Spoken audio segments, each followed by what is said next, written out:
সৌদিদের বাঙালি খাবার খাওয়ায় কেমন বিপদের মধ্যে পড়ছি। সকালে বিকালে তিন বেলায় তারা চায় যে বাঙালি খাবারগুলো রান্না করে দেই। এখন এটা তো আর জানে না যে বাঙালি খাবারগুলো রান্না করতে গেলে অনেকক্ষণ সময়ের প্রয়োজন। আর সৌদিরা যেসব ধরনের খাবারগুলো খায় সেগুলো কিন্তু রান্না করতে গেলে কিন্তু বেশিক্ষণ সময়ের প্রয়োজন নাই। কারণ দেখা গেছে লবণ টবণ দিয়ে এটা সিদ্ধ মিদ্ধ দেওয়া হয়তো অনেক সময় যে রান্না বান্না গুলো করে দেয়া তাই।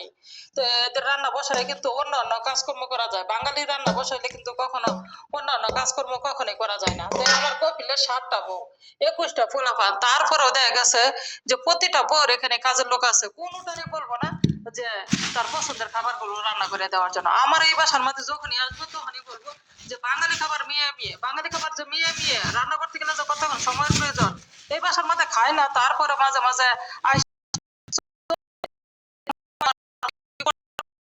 এই যে দেখো সৌদিদের বাঙালি খাবার খাওয়ায় কেমন বিপদের মধ্যে পড়ছি। সকালে বিকালে তিন বেলায় তারা চায় যে বাঙালি খাবারগুলো রান্না করে দেই।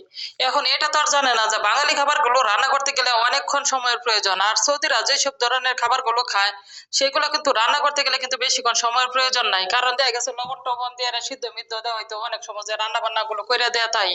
তো এদের রান্না বসায় কিন্তু অন্যান্য কাজকর্ম করা যায়। বাঙালি রান্না বসাইলে কিন্তু কখনো অন্যান্য কাজকর্ম কখনোই করা যায় না। তো আমার কপিলের ৭টা বউ, ২১টা পোলাপান, তারপরেও দেখা গেছে যে প্রতিটা বউর এখানে কাজের লোক আছে। কোনোটারই বলবো না যে তার পছন্দের খাবারগুলো রান্না করে দেওয়ার জন্য। আমার এই বাসার মধ্যে যখনই আসবো তখনই বলবো যে বাঙালি খাবার বাঙালি খাবার যে রান্না করতে গেলে যে কতক্ষণ সময়ের প্রয়োজন। এই বাসার মধ্যে খায় না, তারপরে মাঝে মাঝে সৌদিদেরকে বাঙালি খাবার খাওয়ায় আমার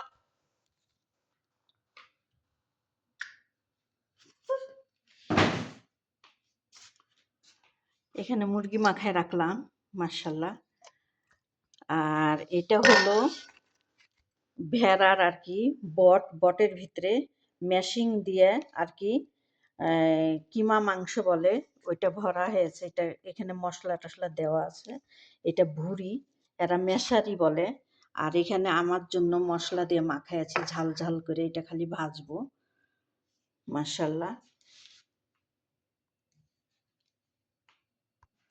আর এগুলো কিন্তু লাল মরিচ মাশাল্লাহ, কোনো ঝাল নাই। আর এগুলো কুচা। আজকে এই মুরগি দিয়ে সবজি রান্না হবে, তো রান্নার পরে দেখাবো।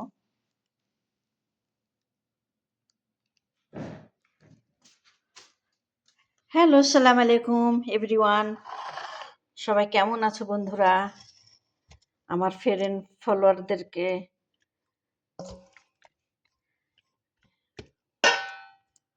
তো সবাই ভালো থাকো, সুস্থ থাকো।